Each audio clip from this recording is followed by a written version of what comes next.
भारत संकल्प यात्रा के लाभार्थियों से पीएम ने की बात, कहा हर लाभार्थी को मिलेगा सरकारी योजना का लाभ। भारत मालदीव में बढ़ने लगी टेंशन, नई दिल्ली के एक्शन पर माले में दिखा रिएक्शन, भारतीय उच्चायुक्त को भेजा गया समन। बिल्किस बानो केस में 11 दोषियों को झटका, सुप्रीम कोर्ट ने पलटा गुजरात सरकार का फैसला, रिहाई का आदेश किया निरस्त। आप सांसद संजय सिंह जेल से आए बाहर, राज्यसभा के लिए दाखिल किया नामांकन, कोर्ट ने दी थी अनुमति। राजस्थान में सरकार बनने के 10 दिन बाद बीजेपी को झटका, उपचुनाव में भजनलाल सरकार के मंत्री हारे, कांग्रेस में खुशी की लहर। अयोध्या में प्राण प्रतिष्ठा समारोह को लेकर दिया निर्देश, लखनऊ में बंद रहेंगी मीट की दुकानें, संगठन को भेजा नोटिस। आरएलडी प्रमुख जयंत चौधरी को हाईकोर्ट से बड़ी राहत, नोएडा के दादरी थाने में दर्ज चार्जशीट पर लगाई रोक। इलाहाबाद विश्वविद्यालय के ताराचंद्र हॉस्टल को कराया जा रहा खाली, 250 कमरों में अवैध तरीके से रहने की मिली जानकारी। शाहजहांपुर रेलवे स्टेशन पर हल्ला बोल, भूख हड़ताल पर बैठे संयुक्त मोर्चा कर्मचारी, पुरानी पेंशन बहाल की कर रहे मांग। संभल में स्वास्थ्य विभाग के डिप्टी सीएमओ की फिसली जुबान, सभी विभागों में सुविधा शुल्क लिए जाने का किया दावा।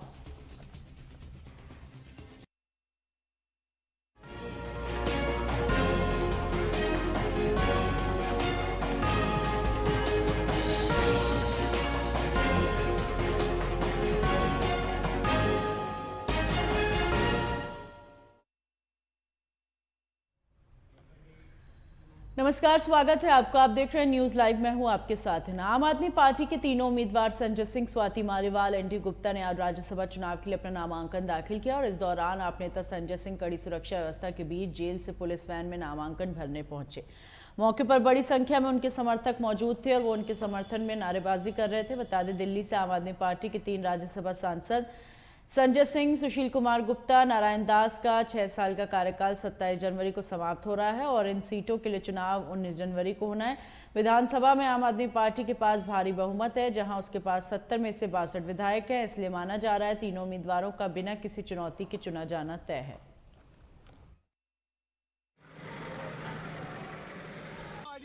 इसके बाद आप कर लेना। सबसे पहले तो मैं अरविंद केजरीवाल जी और पार्टी नेतृत्व मनीष सिसोदिया जी और संजय सिंह जी का हाथ जोड़कर नमस्कार करती हूं, उनको शुक्रिया करती हूं क्योंकि उन्होंने मुझ जैसी आम महिला को राज्यसभा भेजने का निर्णय लिया।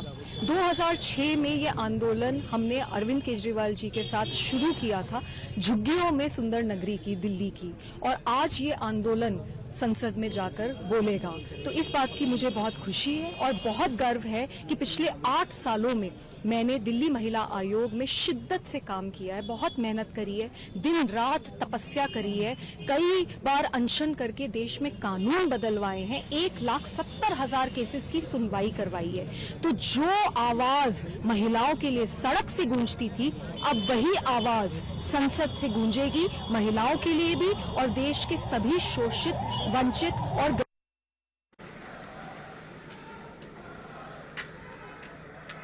भैया प्रणाम।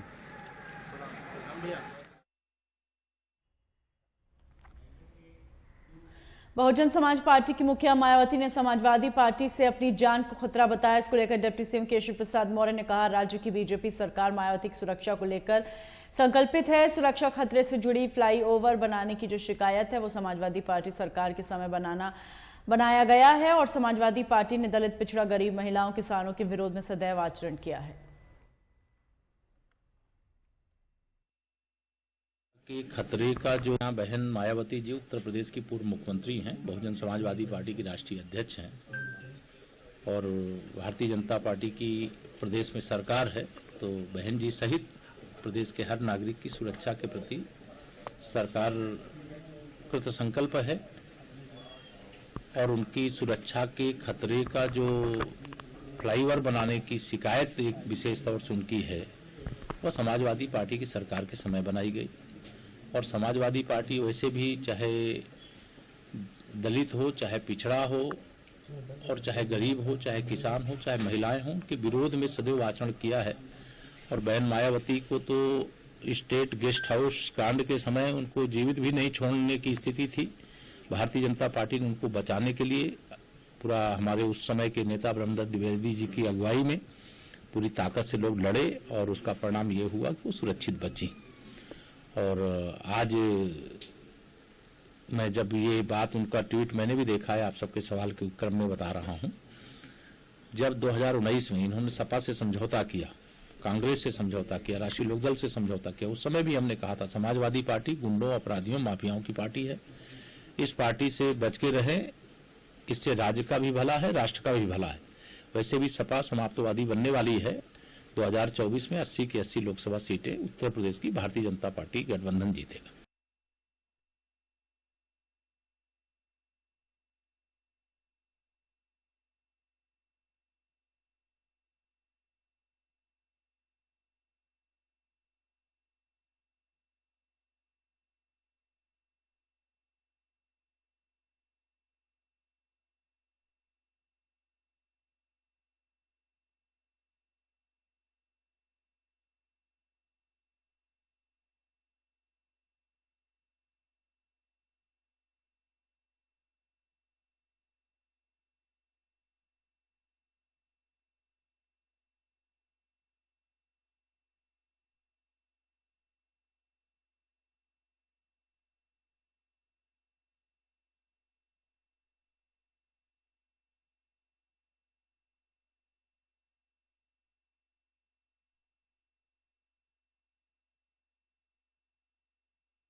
पीलीभीत के गुरु गोविंद सिंह के प्रकाश पर्व के उपलक्ष्य में विशाल नगर कीर्तन निकाला गया। नगर कीर्तन में फूलों से सजी गुरु महाराज की पालिका आकर्षण का केंद्र रही। वहीं गतक पार्टी के कलाकारों ने हैरत अंगेज करतब दिखाया। इस दौरान सांसद वरुण गांधी ने भी गुरुद्वारा सिंह सभा में पहुंचकर माथा टेका। बता दें, पूरनपुर के गुरुद्वारा श्री सिंह सभा से शुरू हुआ नगर कीर्तन station road, Madho Tanda road, बाजार रोड, तहसील रोड होता हुआ गुरुद्वारा से श्री सिंह सभा पहुंचकर समाप्त हुआ और नगर कीर्तन का जगह जगह फूलों की वर्षा कर स्वागत किया गया। साथ ही नगर कीर्तन में गुरबाणी का बखान भी किया गया।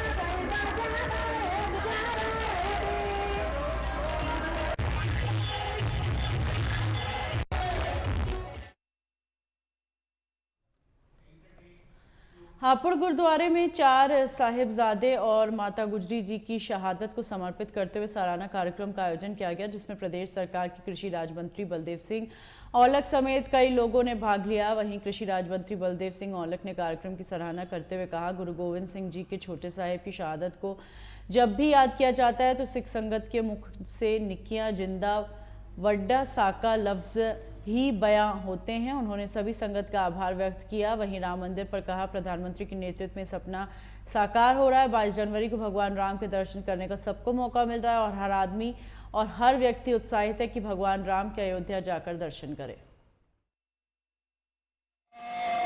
हापुड़ में यहाँ गुरु की संगत बहुत है। यहाँ एक गुरुद्वारा है मालकपुर में। हर साल गुरुद्वारे में जो गुरु साहब के 4 बच्चे शहीद हुए, माता जी शहीद हुए, उनके उसमें हर साल पाठ और उसका कीर्तन और लंगर वगैरह हर साल लोग बहुत ही श्रद्धा के साथ यहाँ पे मनाते हैं, क्योंकि यहाँ के बहुत सारे बच्चे विदेशों में भी हैं। तो इस दिन के लिए हर साल विदेशों से आकर यहाँ गुरु साहब का यहाँ बहुत बड़ा समागम करते हैं, जिसमें सारा इलाका यहाँ पर उस समागम में शामिल होता है। और इसी दिन में तो मुझे भी बताया गया कि मैंने भी गुरु साहब के इस जो पर्व मना रहे, शहीदी पर्व मना रहे, उसमें मुझे भी इसमें शामिल होना है। और इस संगत के साथ यहाँ पर रहना है। ये मुझे यहाँ के लोगों ने मुझे कहा कि मैं यहाँ पे आज इसी मिनट में यहाँ पे जाने का जैसे कि बड़े तारीख का लोगों को इंतजार है, तो इस बारे में क्या कहना है? लेकिन ये सत्य बात है, इंतजार भी और श्रद्धा भी और उत्साह भी सारी चीजें हैं कि बहुत समय से लोगों की इच्छा थी कि हमारी जिंदगी के रहते रहते हम भगवान राम का मंदिर बनते हैं, उनके दर्शन कर लें। और वो माननीय प्रधानमंत्री मोदी जी के नेतृत्व में ये सपना साकार हुआ है कि मंदिर की जो डेट है 22 जनवरी, उसमें इनका उस समय उद्घाटन भगवान के दर्शन करने का सबको मौका मिल रहा है। और हर आदमी हर व्यक्ति उत्साहित है कि मुझे भगवान राम के अयोध्या जाके दर्शन करने। जैसे कि चुनाव है, तो चुनाव को मद्देनजर देखते हुए मंदिर पे प्रभाव पड़ेगा। मंदिर से चुनाव से कोई लेना देना नहीं। मंदिर हमारा आस्था का एक प्रतीक है, हमारे भगवान राम हैं। तो इसमें बहुत समय से, काफी सालों से जो भगवान राम जी जो रामलला थे, वो अपनी चट्टान में बैठे थे, कोर्ट में फैसला सुनाया और सब लोगों ने मिलकर उन्होंने प्रधानमंत्री के दफ्तर में उसका बहुत बड़ा ऐतिहासिक निर्माण। आज आप अयोध्या देखेंगे तो अयोध्या एक अंतर्राष्ट्रीय स्थिति बन चुकी है, क्योंकि भगवान राम किसी एक व्यक्ति का नहीं है, समाज का नहीं है। भगवान राम को देश विदेशों में जहां भी व्यक्ति बैठा है वहां सब लोग मानने वाले हैं। तो इसमें उसका भव्य 22 तारीख को कार्यक्रम है और इसमें चुनाव को जोड़ के नहीं चलना चाहिए। जो भी भगवान राम का प्रेमी है उसको 22 तारीख को भगवान के दर्शन करना चाहिए।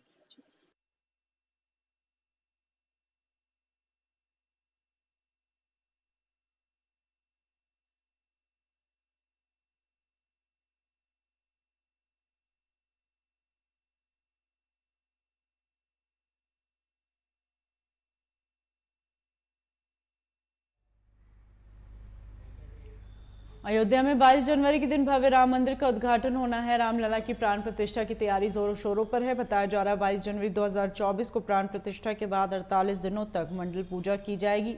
देश भर के कई हिस्सों में राम भक्त अपने अपने तरीके से प्रभु राम के प्रति श्रद्धा व्यक्त करेंगे और इस क्रम में एटा जिले से रामलला के दरबार में अष्टधातु का 2100 किलो का घंटा भेजा जा रहा है, जिसके निर्माण में 25 लाख रुपए लागत आई है और 400 कर्मचारी इस घंटे को बनाने में लगे थे। वहीं घंटा फैक्ट्री सावित्री ट्रेडर्स पीतल फैक्ट्री के घंटे का पूजन किया गया, जिसको देखने के लिए हजारों लोगों की भीड़ उमड़ी और दूर दूर से लोग आकर घंटे के दर्शन कर रहे हैं।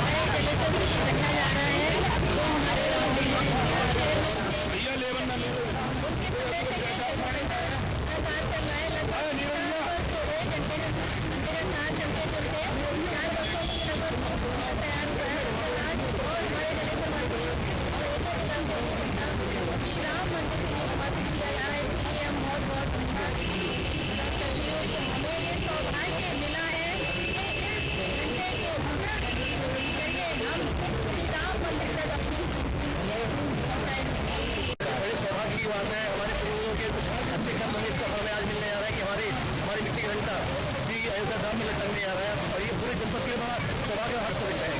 ये जो घंटा हमारे यहाँ तैयार हुआ है जलेसर मिट्टी में, इसका वजन 2400 किलो है और और वेतन शुरुआत के साथ सुबह 9 बजे जलेसर के बाद जलेसर मेन बाजार होते हुए उसके बाद आवागढ़ से धौली क्रेटा विजयथा अलीगंज फरुखाबाद कैंप होते हुए लखनऊ पहुंचेगा। लखनऊ रात को स्टे करने के बाद सुबह माननीय किसी समय का समय मिल गया है, सुबह उनके हाथ खड़ी झंडी के द्वार दिखाने के बाद ये घंटा पहुंचेगा। घंटे की लेकर काफी तैयारियां दिखाई गई है, क्या कार्यक्रम चल रहा है? घंटा ये बड़ी मुश्किल से तैयार हुआ है, रात को बनने वाला पहला एक बार सिंगल की घंटा है जिसमें कोई चोट नहीं है और अपने आप देख सकते हैं कि लोगों में कितना उत्साह है। और ये सबसे बड़ी बात ये है कि अपने सामने हमारे का सितार हो गया है, पूरे विश्व से पूरे देश भर से कोने कोने से लोग इस तरह से करने को तैयार होने के बाद व्यवस्थाओं की दृष्टि से वो लोग अर्पण कर नहीं पा रहे। हमारा सौभाग्य का विषय है पूरे जलेसर के लिए कि घंटा हमारा प्रदान करेगा।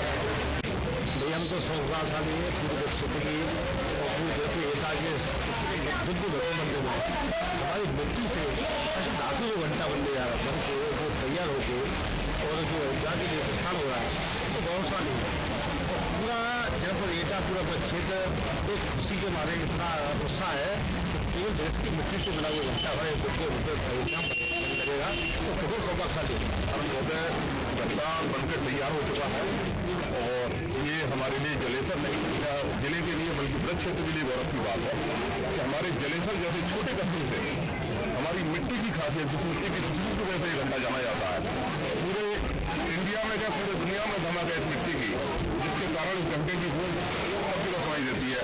ये घंटा वहाँ धाम की पावन धरती पर लगने जा रहा है जिसके बाद सौभाग्य हमारे परिवार और हमारे जलेसर के लिए बोली सकता ये बहुत जाना जाएगा कि जलेसर का नाम मान लीजिए ये बहुत बड़ी हमारे लिए सेवा भाव है। ये जलेसर के लिए बहुत बड़े सौभाग्य कितना वेट है घंटे ये घंटा 2100 किलो का तैयार किया गया है और ये जो है वहाँ भगवान श्री राम के चरणों में देखिए ना बस यही 2400 किलो का घंटा है और ये विश्व का कह सकते हैं कि सबसे बड़ा घंटा है और ये हम सभी जलेसर वासियों का एटा वासियों का संपूर्ण ब्रज प्रांत का ये सौभाग्य है। अयोध्या में ब्रज की यानी कि भगवान कृष्ण की नगरी का घंटा वहाँ पर बजेगा तो ये जैसे अपना मित्तल परिवार है इसका भी बहुत बड़ा इसके लिए धन्यवाद और संपूर्ण जनता का देख रहे हैं कि सभी बहुत प्रसन्न हैं तो भगवान राम जी का ऐसा मंदिर बन रहा है उसमें जलेसर की भी एक छोटी सी भेंट तो घंटे के रूप में वहाँ पर जा रही है। संपूर्ण हिंदू समाज इसका बहुत बहुत स्वागत करता है।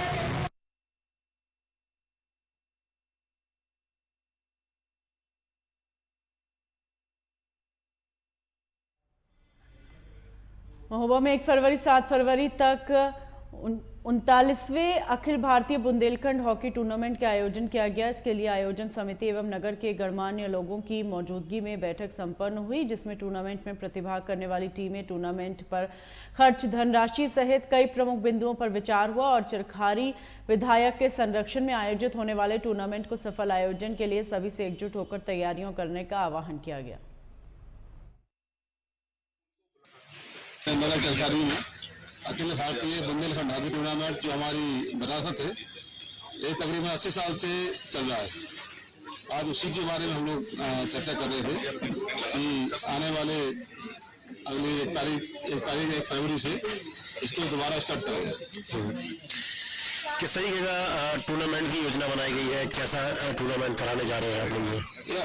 टूर्नामेंट अखिल भारतीय है तो स्वाभाविक है इसका स्वरूप बहुत विराट होगा और अपने राष्ट्र की जो नामी गिरामी टीमें यहाँ पे खेलने आती नहीं है तो कई अंतर्राष्ट्रीय खिलाड़ी हमारे यहाँ पे खेल चुके हैं और हमारे जो हॉकी के जादूगर हैं ध्यानचंद जी वो भी यहाँ पे आगे खेल चुके हैं। तो हमारी बहुत बड़ी विरासत है इसको हम लोग दोबारा फिर इसको शुरू करने जा रहे हैं और एक विराट रूप में इसका कार्यक्रम है।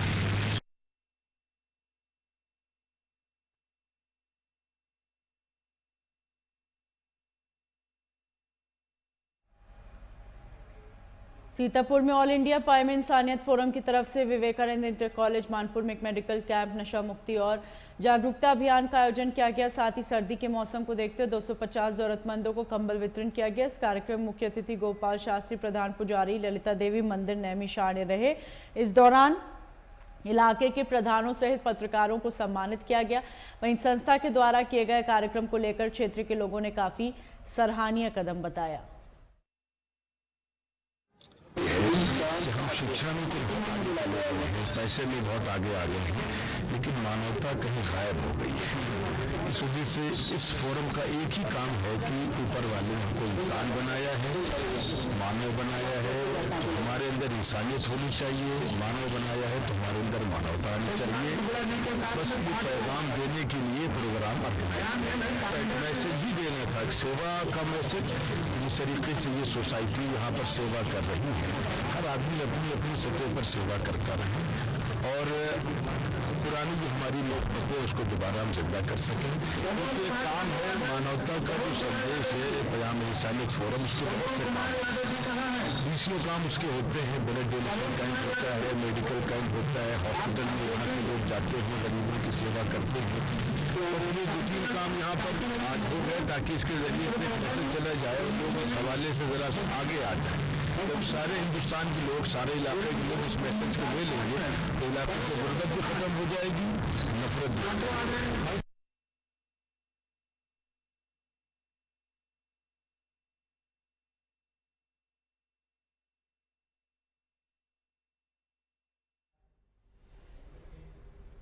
उत्तर प्रदेश के सोनभद्र में एक बेटे ने मामूली विवाद पर पिता की पीट कर हत्या कर दी। इसके बाद बेटे ने शव को कमरे में बंद करके मौके से फरार हो गया। सूचना पर पहुंची पुलिस ने शव को कब्जे में लेकर पोस्टमार्टम के लिए भेज दिया। पुलिस का कहना है मामले पर एफआईआर दर्ज कर दी गई है। आरोपी को पकड़ने के लिए छापेमारी की जा रही है। ये रामराज नामक व्यक्ति है जो अपने परिवार के साथ यहाँ पर किराए पर रह रहा था। रात में किसी समय ज्यादा दारू पी कर आया। दारू पीने की वजह से उसके लड़के के साथ कुछ कहासुनी हुई। उसके लड़के संतोष द्वारा उसको डंडे से मार दिया गया। सिर में चोट आने की वजह से मर गया है। ये बताया जा रहा है कि थोड़ा सा वो मानसिक रूप से विक्षिप्त लड़का। अभी क्या कार्रवाई की जा रही है सर? अभी मौके पे पंचायतनामा की कार्रवाई की जाएगी। सबको पोस्टमार्टम के लिए भेजा जाएगा। अभी उसकी गिरफ्तारी नहीं, उसके लिए गिरफ्तारी का प्रयास किया जा रहा है।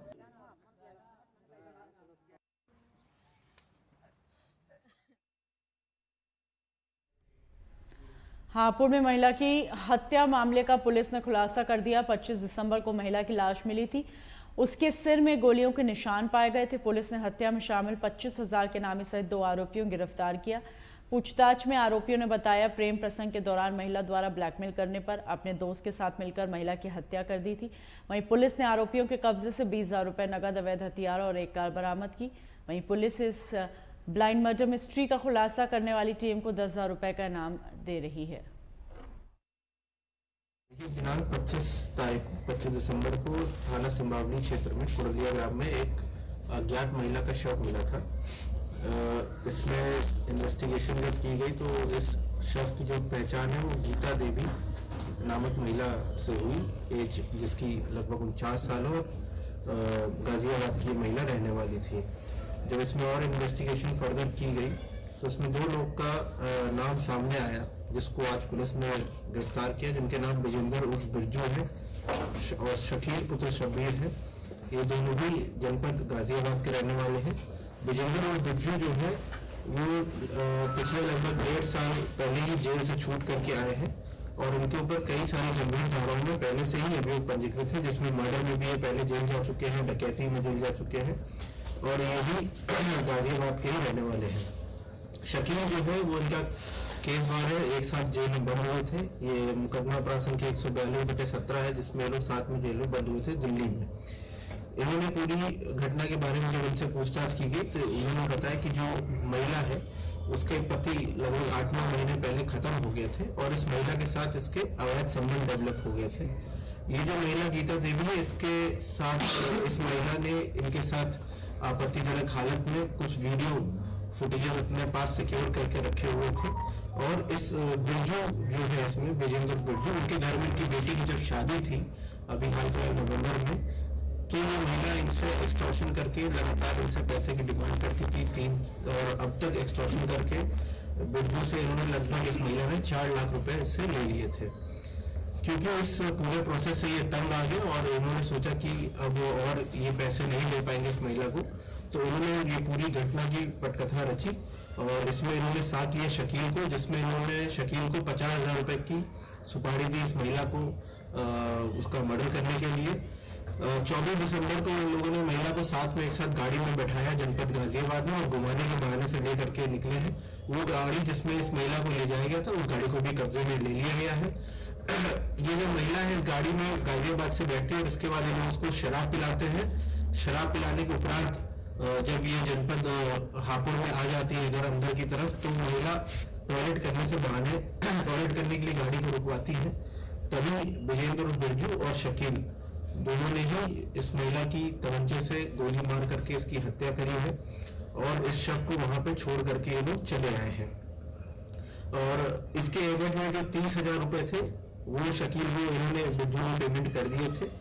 अभी लगभग 20,000 रुपए की और इनकी पेमेंट बची थी जो इनको करनी थी। तो इस तरीके से इस जो महिला है जिसकी अनआइडेंटिफाइड डेड बॉडी थी 2 गोली लगी थी। पुलिस के लिए काफी चैलेंजिंग केस था और बड़े ही प्रोफेशनल तरीके से इस घटना को इन्वेस्टिगेट करके दोनों अभियुक्त को गिरफ्तार किया है।